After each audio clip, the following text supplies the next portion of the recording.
कहानी महाराष्ट्र के कोल्हापुर की है। ये बात 2025 की है। कोल्हापुर जिले के हातकणंगले तालुका के रांगोली गांव का रहने वाला 36 वर्षीय लखन अण्णाप्पा बेनाडे एक राष्ट्रीय पार्टी का कार्यकर्ता था। पार्टी टूटने के बाद उसने भी बाकी नेताओं की तरह एक बड़े नेता का साथ पकड़ लिया और समाज में अपनी पकड़ मजबूत बना ली थी। वह इतना ताकतवर कार्यकर्ता बन चुका था कि किसी भी नेता के खिलाफ चुनाव लड़ने की हिम्मत रखता था। कुछ साल पहले वह एक वरिष्ठ नेता के घर के बाहर हुए आंदोलन में भी शामिल हुआ था। इचलकरंजी इलाके में उसका अच्छा खासा नाम था। जब वह रास्ते पर दिखाई देता तो बड़े बड़े नेता अपनी गाड़ी रोककर उससे हाथ मिलाते थे और फिर आगे बढ़ते थे। उसने कई चुनाव भी लड़े थे, लेकिन कभी जीत नहीं पाया। उल्टा कई बार उसका डिपॉजिट तक जब्त हो गया। आखिरकार साल 2022 में उसने ग्राम पंचायत का चुनाव लड़ा, वो भी किसी पार्टी से नहीं बल्कि आजाद उम्मीदवार के रूप में, और इस बार वह जीत भी गया। हालांकि ये सब बातें सच थीं, लेकिन लखन बेनाडे का जुर्म से भी रिश्ता था। राजनीतिक पार्टी के नाम पर लखन लोगों पर धौंस जमाने लगा था। कुछ दिन पहले ही उसने गांव के सरपंच, उप सरपंच और ग्राम विकास अधिकारी के खिलाफ फंड की गड़बड़ी की शिकायत की थी। लखन के खिलाफ जुलाई 2025 में इचलकरंजी पुलिस स्टेशन में एक महिला ने छेड़छाड़ की शिकायत दर्ज कराई थी। इससे पहले मई 2019 में गांव भाग पुलिस स्टेशन में एक महिला ने उसके खिलाफ जबरदस्ती करने की रिपोर्ट लिखवाई थी। एक स्वास्थ्य विभाग की महिला कर्मचारी ने भी उसके खिलाफ गंभीर आरोप लगाए थे। उस पर छेड़छाड़, मारपीट और जबरदस्ती जैसे कई मामले दर्ज हैं। पार्टी की आड़ में उसकी बढ़ती दबंगई से लोग परेशान हो चुके थे। 10 जुलाई 2025 से लखन बेनाडे अचानक लापता हो गया। जब कई दिनों तक उसका कोई पता नहीं चला तो आखिरकार उसकी बहन ने 16 जुलाई को इचलकरंजी के शिवाजी नगर पुलिस स्टेशन में गुमशुदगी की रिपोर्ट दर्ज कराई। जांच के दौरान पुलिस कर्मचारी वैभव पाटिल को जानकारी मिली कि इस मामले में विशाल बाबूराव घस्ते का नाम सामने आ रहा है। विशाल घस्ते पहले से ही पुलिस रिकॉर्ड में एक अपराधी के रूप में दर्ज है। शिवाजी नगर पुलिस स्टेशन में जिस लखन अण्णाप्पा बेनाडे की गुमशुदगी की रिपोर्ट दर्ज थी, उसके बारे में पुलिस को पक्की जानकारी मिली कि उसका अपहरण विशाल घस्ते और उसके साथियों ने किया है। घटना की गंभीरता को देखते हुए पुलिस अधीक्षक योगेश कुमार गुप्ता ने निर्देश दिए कि लापता व्यक्ति और हत्या से जुड़े आरोपियों को जल्द से जल्द पकड़कर उन पर सख्त कार्रवाई की जाए। पुलिस की नजर अब सीधे विशाल बाबूराव घस्ते पर थी। 2 साल पहले भी उसे राजा रामपुरी थाना क्षेत्र में दर्ज एक केस में गिरफ्तार किया गया था। जब विशाल जेल में था तब उसकी पत्नी लक्ष्मी को पैसों की दिक्कत होने लगी। तभी उसे लखन बेनाडे के बारे में पता चला। लखन का राजनीतिक रसूख था और वो लोगों की मदद करता था, इसलिए लक्ष्मी को लगा कि वो उसकी भी मदद करेगा। लक्ष्मी उससे मिली और बचत समूह के लिए कर्ज दिलवाने की बात कही। उस वक्त लखन ने उसे अपने घर बुलाया और बात करने के बहाने उसे एक कमरे में ले गया। दरवाजा बंद करके उसने उस पर बुरी नीयत से व्यवहार करना शुरू किया। लक्ष्मी उसकी नीयत समझ गई और विरोध करने लगी, लेकिन लखन पहले से ही तैयार था। उसने उसे अपने जाल में फंसा लिया। कमरे से बाहर निकलने का मौका तक नहीं दिया। उसी जगह जबरन उसका शोषण किया। उसका पति जेल में था और वो खुद इस स्थिति से परेशान थी। लखन ने इस हालात का फायदा उठाया। उसने उसे धमकाया और मजबूर किया कि वो वहीं उसके पास रहे। उसने उसे एक तरह से कैद कर लिया था। लखन ने न सिर्फ उसका शारीरिक शोषण किया, बल्कि उसकी कुछ तस्वीरें और वीडियो भी चुपके से बना लिए। ये सब वह उसे डराने के लिए इस्तेमाल करता था। अगर वह भागने की कोशिश करती या किसी को कुछ बताने की हिम्मत करती तो लखन उसे धमकी देता कि वह उसके फोटो और वीडियो सबके सामने वायरल कर देगा। अब लक्ष्मी पूरी तरह से लखन के जाल में फंस चुकी थी। लखन उसे बार बार मानसिक और शारीरिक रूप से तकलीफ देता था। देखते देखते 1 साल बीत गया। दोनों इचलकरंजी में एक किराए के कमरे में रहने लगे थे। लखन सभी को यही बताता था कि उसने साल 2024 में लक्ष्मी से शादी कर ली है और वे दोनों पति पत्नी हैं। उधर जैसे ही विशाल घस्ते जेल से छूटा और वापस घर लौटा, लक्ष्मी को खबर मिल गई। उसे लगा कि अब लखन की तकलीफों से उसका पति ही उससे छुटकारा दिलाएगा। बिना कुछ सोचे समझे वह लखन का घर छोड़कर भाग गई और फिर अपने पति विशाल के साथ रहने लगी। जब लखन को यह बात पता चली तो उसे बहुत गुस्सा आया। वह चाहता था कि लक्ष्मी उसी के साथ रहे। इसी वजह से उसने विशाल और लक्ष्मी दोनों के खिलाफ अलग अलग पुलिस थानों में शिकायतें करना शुरू कर दिया। लखन ने उन्हें अलग अलग मामलों में फंसाने की कोशिश की ताकि वे परेशान हो जाएं। उसने इचलकरंजी पुलिस स्टेशन में लक्ष्मी के खिलाफ एक शिकायत भी दर्ज करवा दी।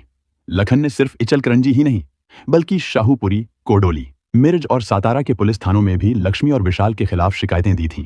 उसने यह भी आरोप लगाया था कि लक्ष्मी ने उसे बागल चौक पर बुलाकर 7.5 लाख रुपए लिए और उसके साथ मारपीट की। इस तरह की शिकायतों से लक्ष्मी और विशाल दोनों बहुत परेशान हो चुके थे।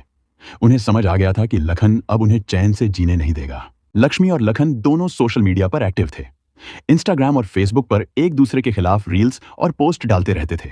लखन से परेशान कुछ और लोग, महिलाएं और पुरुष भी उसके खिलाफ वीडियो क्लिप्स डालने लगे थे। लक्ष्मी ने तो एक रील में खुलकर कहा था, लखन तेरे बुरे कर्मों का घड़ा अब भर चुका है। लखन भी रील्स के जरिए ही उसे धमकाता था।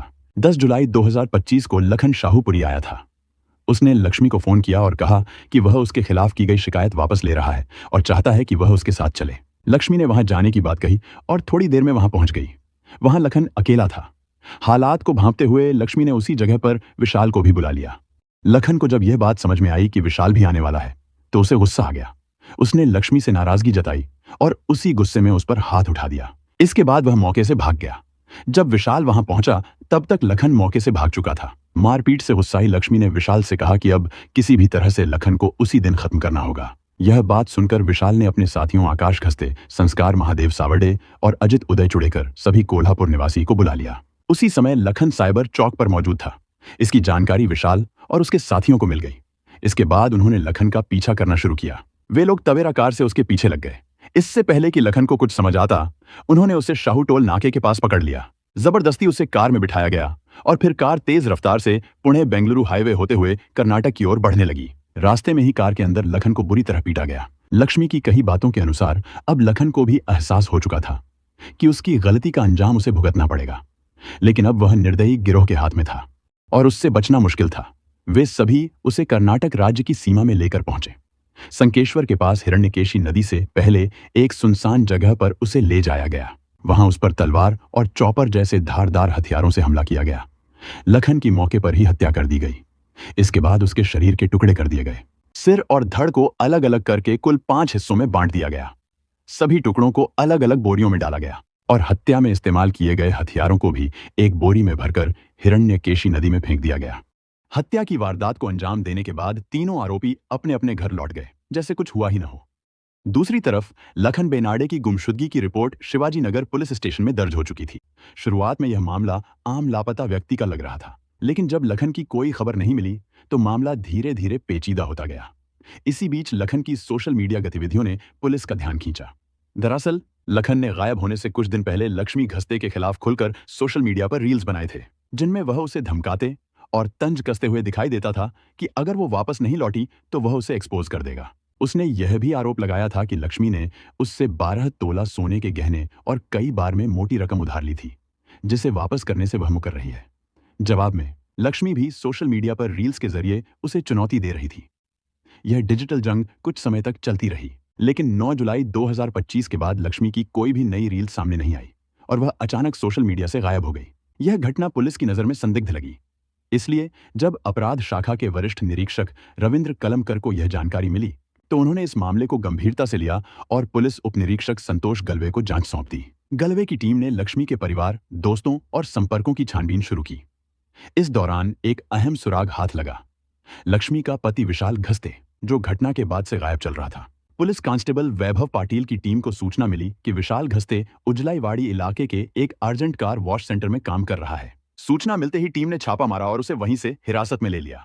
पूछताछ के दौरान वह पहले टालमटोल करने लगा, लेकिन उसकी आपराधिक पृष्ठभूमि को देखते हुए पुलिस ने उसे विश्वास में लेकर सख्ती से पूछताछ की। तब उसने आखिरकार सच्चाई कबूल कर ली।